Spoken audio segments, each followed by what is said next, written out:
नमस्कार, न्यूज 18 मध्य प्रदेश छत्तीसगढ़ देख रहे हैं आप और मैं हूं आपके साथ अवंतिका श्रीवास्तव। अब से बस थोड़ी ही देर में सूर्य ग्रहण शुरू हो जाएगा। धार्मिक और वैज्ञानिक दृष्टिकोण में क्या इसका असर है, क्या इसका रहस्य है, जानने के लिए देखिए हमारी खास रिपोर्ट।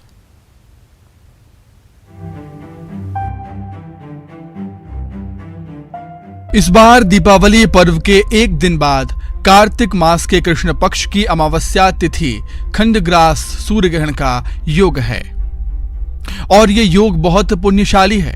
25 अक्टूबर को अमावस्या पर सूर्य ग्रहण से पहले प्रातः काल में इसका सूतक काल रहेगा और शाम को 4:30 बजे से शाम 6 बजे तक मध्य प्रदेश में इसका प्रभाव देखने को मिलेगा।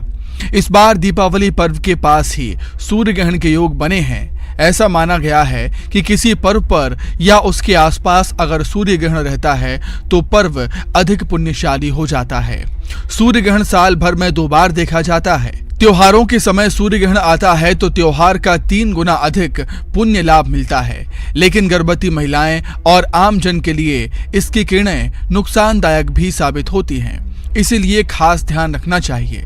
गर्भवती महिलाओं को ग्रहण के दौरान घर के बाहर नहीं निकलना चाहिए और आम जन ग्रहण को देखते हैं तो उन पर इसका प्रभाव गलत पड़ता है। शरीर में कहीं रोग उत्पन्न भी हो सकते हैं। 25 अक्टूबर को सूर्य ग्रहण होने वाला है। ये ग्रहण का जो प्रारंभ है उज्जैन में 4:41 से प्रारंभ होगा और 5:38 पर मध्य की स्थिति होगी। इस समय 32.6% सूर्य ढका हुआ दिखेगा और इसके बाद जो सूर्य अस्त का समय है वो 5:53 है। तो ग्रहण लगी हुई स्थिति में ही सूर्य अस्त हो जाएगा, तो लगभग 1 घंटे हम इस ग्रहण को देख पाएंगे। वेधशाला में सोलर फिल्टर युक्त चश्मे से इस ग्रहण को दिखाने की व्यवस्था की गई है और हम बहुत अच्छे प्रकार से इस ग्रहण को दिखाएंगे। उज्जैन में स्थित जीवाजी वेधशाला के अधीक्षक डॉक्टर राजेंद्र प्रकाश गुप्त ने जानकारी देते हुए बताया कि 25 अक्टूबर को सूर्य ग्रहण है। ऐसे में इस खगोलीय घटना को भारत में अंडमान निकोबार द्वीप समूह और उत्तर पूर्वी भारत को छोड़कर पूरे भारत में देखा जा सकता है।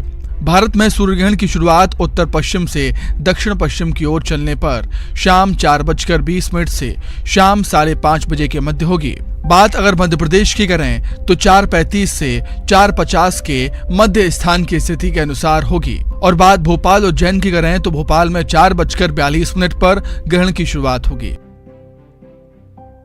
सूर्य ग्रहण के संदर्भ में कुछ सावधानियां हैं जो बहुत जरूरी हैं। सूर्य ग्रहण को कभी भी नंगी आंखों से नहीं देखना चाहिए क्योंकि वो आंखों के लिए बहुत घातक होता है।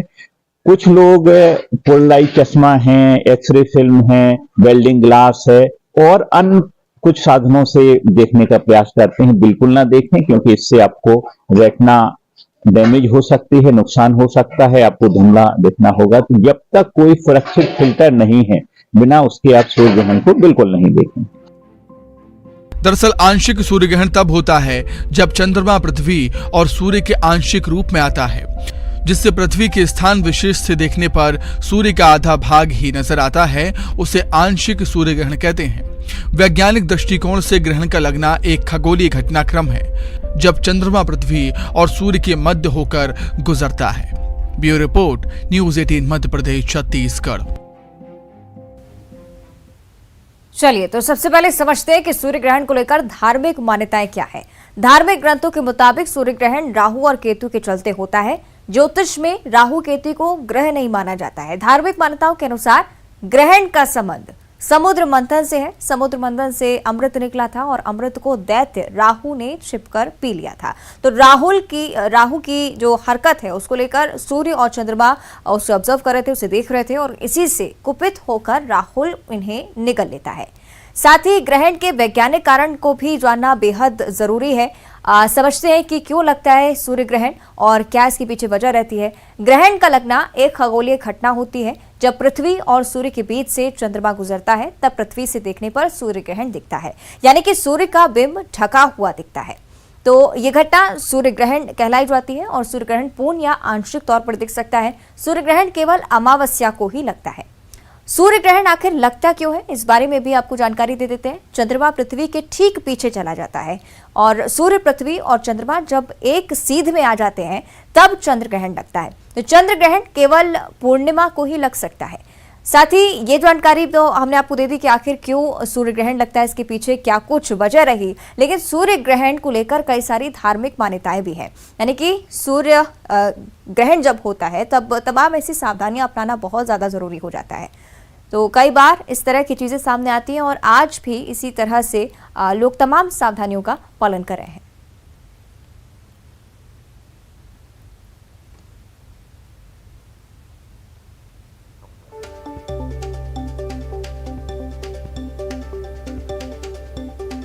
तो आपको बता दें कि सूर्य ग्रहण ना सिर्फ इसके पीछे एक साइंटिफिक रीजन, बल्कि कई सारी सावधानियां, जिनको धार्मिक तौर पर भी कई सारी किंवदंतियां कहा जाता है। माना जाता है कि जब सूर्य ग्रहण हो तब खाने का सेवन नहीं करना चाहिए या तुलसी के पत्ते को डालकर खाना खाना चाहिए। तमाम मान्यताएं इस तरह की मानी जा रही हैं। लेकिन अगर मध्य प्रदेश, छत्तीसगढ़ की बात की जाए तो यहाँ पर भी सूर्य ग्रहण का असर आज देखने को मिलेगा और उसको लेकर कई सारे असर भी दिखाई देने लगे हैं। कई अलग अलग जगहों से तस्वीरें आपको दिखा रहे हैं किस तरह से यहाँ पर मंदिर के कपाट बंद किए गए हैं।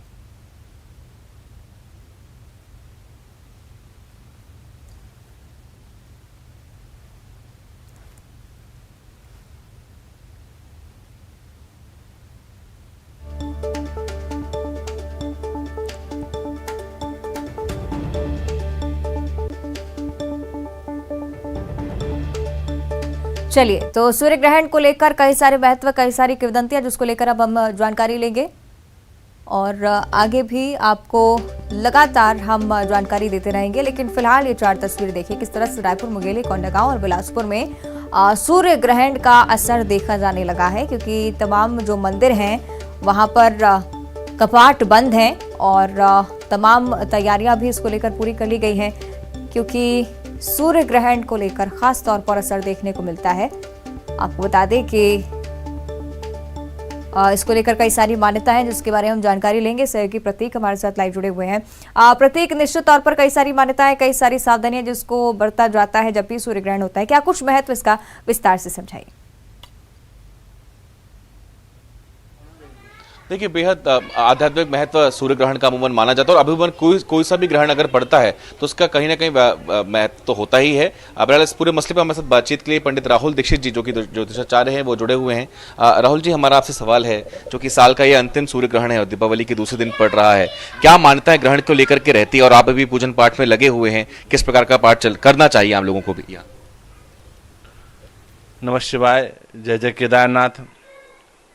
चूँकि ग्रहण काल एक ऐसा पर्व है जो आध्यात्मिक दृष्टि से देखा जाए तो इस समय जो भी जप तप अनुष्ठान हम करते हैं उसका अनंत गुना फल हमें प्राप्त होता है। लेकिन इसके साथ ही कुछ ऐसी इसकी मान्यताएं हैं, व्यवस्थाएं हैं, इसका जो नकारात्मक प्रभाव होता है वो हमारे समाज के सभी वर्गों के ऊपर, सभी क्षेत्रों पर पड़ता है। इसलिए इस ग्रहण काल में जो हमारी गर्भवती माताएं हैं उनको विशेष सावधानी रखना है। ग्रहण काल का स्पर्श दृश्य नहीं करना है, ये स्वास्थ्य के लिए बहुत अशुभ होता है। जिन राशियों पर ग्रहण पर्व लगा हुआ है,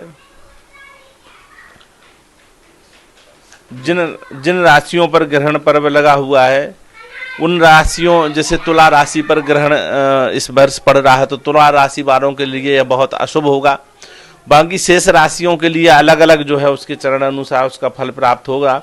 उसका भी हम आगे चर्चा में यहाँ पर जानकारी देंगे आपको कि किस राशि पर किस प्रकार से इस ग्रहण का प्रभाव पड़ने वाला है। विशेष रूप से देखा जाए तो आज 25 अक्टूबर 2022 को दिन के 4:23 से ग्रहण काल शुरू होगा और इसका जो है मोक्ष काल 6:25 सायं तक रहेगा। यह ग्रहण पर्व है। चूंकि ग्रहण का सूतक, सूर्य ग्रहण का सूतक 12 घंटे पूर्व शुरू हो जाता है, इसलिए अभी यह आज प्रातः 4:30 बजे से सूतक जो है लग चुका है ग्रहण काल का। सूतक में बच्चे, वृद्ध रोगी जो है इनके लिए सूतक का दोष नहीं लगता है। बाकी सभी लोगों को सूतक काल में यात्रा, भोजन, भगवान मूर्ति का स्पर्श इत्यादि कार्य नहीं करने चाहिए। शयन भी बिल्कुल पूर्णता वर्जित है। तो यह ग्रहण काल का जो पर्व है, इसमें यह जो बातें हैं इनका ध्यान रखना है। आगे हम आपको यह भी बताएंगे कि कौन सी राशि के लिए इस ग्रहण काल में क्या उपाय करना चाहिए तथा किस प्रकार का शुभ अशुभ फल प्राप्त होने वाला है। अपने चूंकि ग्रहण शुरू होने वाला है, कुछ ही देर में शुरू होगा, तो अमूमन इस ग्रहण काल के वक्त क्या कुछ करना चाहिए जातकों को? क्योंकि तमाम बातें होती हैं, लेकिन फिर भी करना श्रेष्ठतम क्या होगा जो आसानी से लोग कर सके?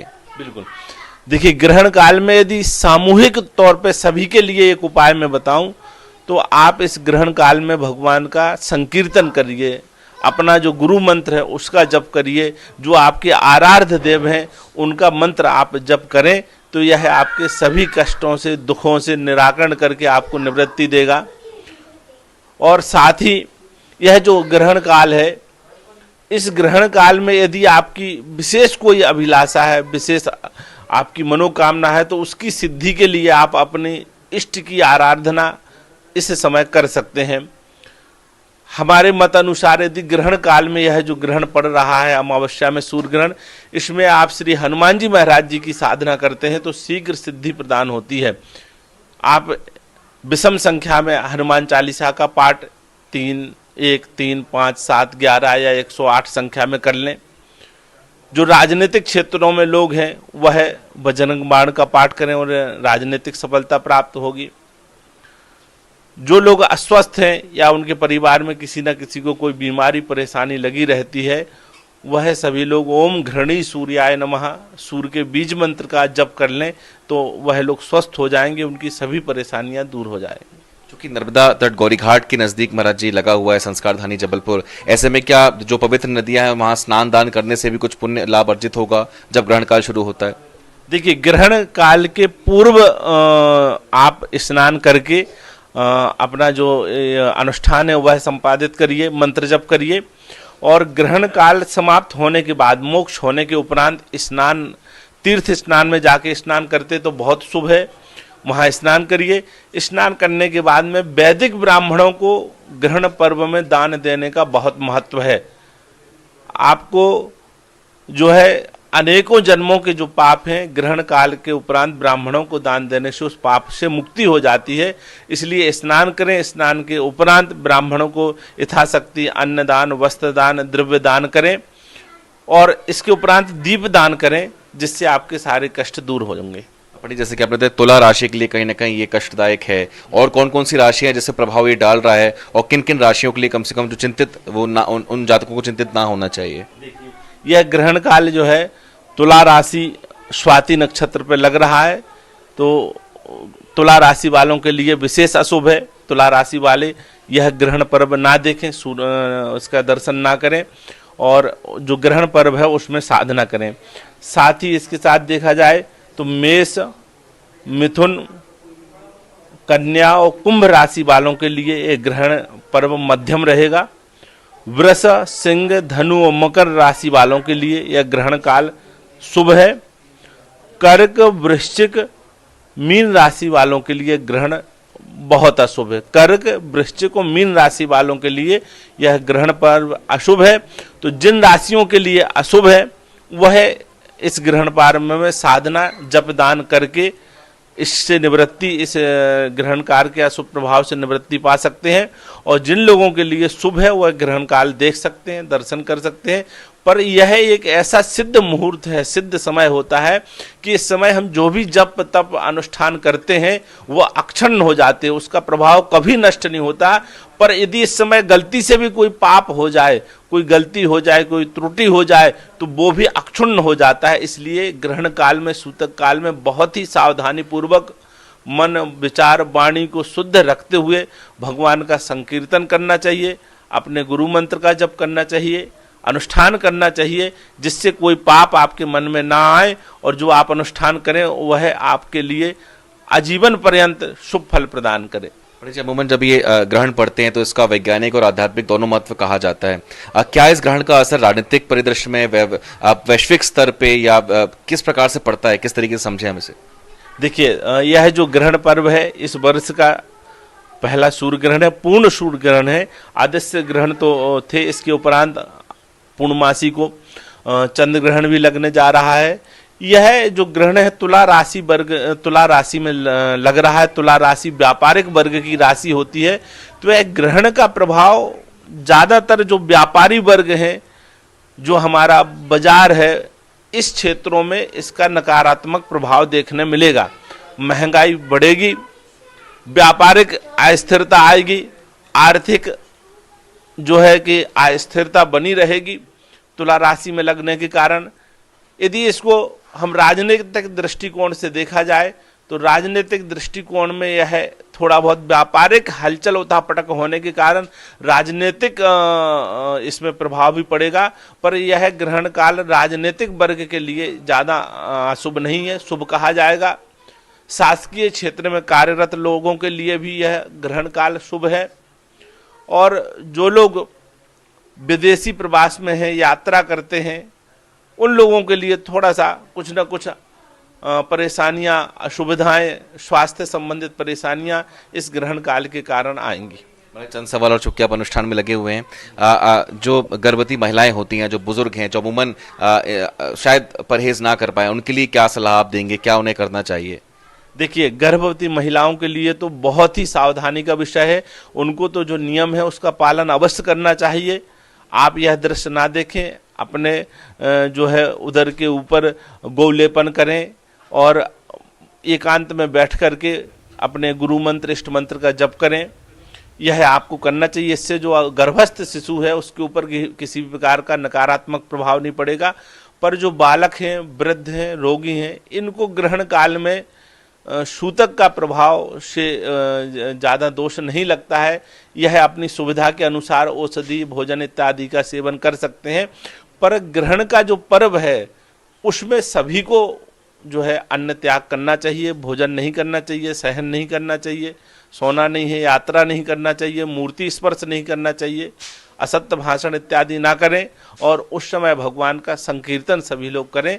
इससे भगवान इस जो है आपदा काल में सभी अपने भक्तों को कृपा करेंगे, उनको आशीर्वाद प्रदान करेंगे, सभी का कल्याण करेंगे। जी, अंतिम दो सवाल। वैज्ञानिक तौर पे भी खुली आंखों से सूर्यग्रहण नहीं देखना चाहिए, ऐसी मान्यता है। फिर भी क्या देखना चाहिए या नहीं देखना चाहिए? आध्यात्मिक महत्व क्या कहता है? देखिए, जो विज्ञान में है वह सब हमारे धर्म से ही लिया गया है।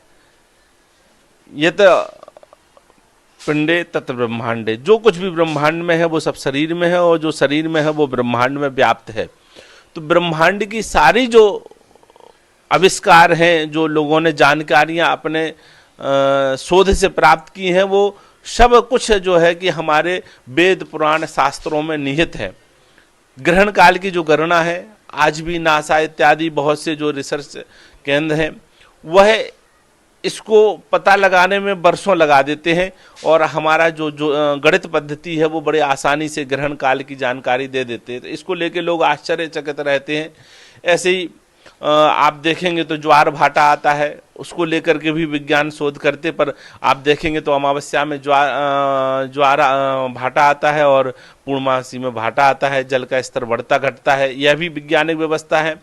तो चूंकि यह पूरा जो सृष्टि है, सचराचर जगत है, ग्रहों के अधीन है। ग्रह जी, निश्चित तौर पर कई सारी प्रतीक मान्यताएं, और बहुत बहुत धन्यवाद आपका इस पूरी चर्चा के लिए, क्योंकि लगातार कई सारे सवाल मन में उठ रहे थे लोगों के भी, और धार्मिक मान्यताएं इसके पीछे क्या है इसको लेकर भी सवाल किए जा रहे थे। लेकिन बहुत अच्छा हुआ ये चर्चा हुआ, और आपको भी आपके सभी सवालों के जवाब मिल गए होंगे।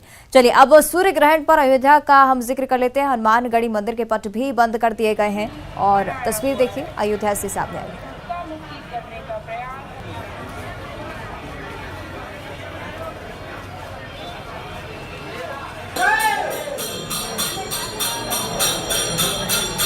की वजह से मंदिर बंद है और हमारी दर्शन नहीं होगा, हम बाहर से ही दर्शन करके जा रहे हैं। तो वापस जाना पड़ रहा है आप लोग को? हाँ, वापस ही जाना पड़ रहा है, बट हम थोड़ा देर वेट करेंगे, क्योंकि कुछ लोग बोल रहे हैं कि कुछ टाइम बाद खुल जाएगा, तो थोड़ा वेट करेंगे। अगर खुल गया तो अच्छा है। ग्रहण की वजह से बंद है मंदिर, तो हमें वापस घर जाना पड़ेगा। फिर कभी अब फिर दोबारा रुकेंगे क्या? अब आना होगा, दोबारा आना होगा? हाँ, दोबारा फिर आएंगे दर्शन के लिए। अयोध्या आए थे दर्शन करने राम जन्मभूमि का, जो आज हो नहीं पाया, और हनुमानगढ़ी भी हम लोग आए हैं, जो अब गेट बंद होने के कारण हम लोग दर्शन नहीं कर पाए। पंडित जी लोग बोल रहे हैं कि 7 बजे के बाद गेट खुलेगा, तो हम लोग तब तक इंतजार करेंगे, 7 बजे दर्शन जरूर करेंगे।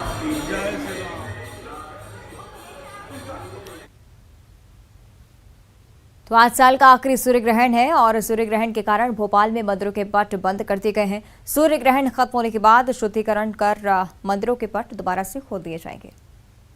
ग्रहण के कारण आज मंदिरों में दर्शन नहीं हो पाएंगे, क्योंकि मंदिरों के पट बंद कर दिए गए हैं। सूर्य ग्रहण के चलते मंदिरों के दरवाजे पूरी तरीके से बंद किए गए हैं। धार्मिक मान्यता इस तरीके की है कि किसी भी तरीके का ग्रहण होता है और जो किरणें आती हैं वो हानिकारक होती हैं, और इसी वजह से पूजा पाठ या कोई शुभ कार्य या भोजन करने की भी मनाही है। और यही वजह है कि आज होने वाले आंशिक सूर्य ग्रहण के चलते मंदिरों के पट को बंद किया गया है। घरों में भी इस तरीका की मान्यता है कि जो घर में भगवान रखे जाते हैं, मंदिर होते हैं, उस पर भी कपड़ा डाल दिया जाता है। और जब सूर्य ग्रहण खत्म हो जाएगा तब तुलसी के पत्तों के जल से छिड़काव के बाद शुद्धिकरण होगा और उसी के बाद मंदिर के पट खोले जाएंगे। तो आज सूर्य ग्रहण है और इसी की वजह से मंदिरों के पट को पूरी तरीके से बंद किया गया है। कैमरा पर्सन अजय तंवर के साथ अनुराग श्रीवास्तव, न्यूज 18 भोपाल। और इधर मंदसौर में सूर्य ग्रहण के असर का साया बाजार और मंदिरों में भी छाया हुआ है। सूर्य ग्रहण से पहले सूतककाल लग चुका है और इसके कारण से अधिकतर बाजार बंद है। कई मंदिर के कपाट भी नहीं खोले हैं। मंदसौर के बाजारों में सन्नाटा पसरा हुआ है।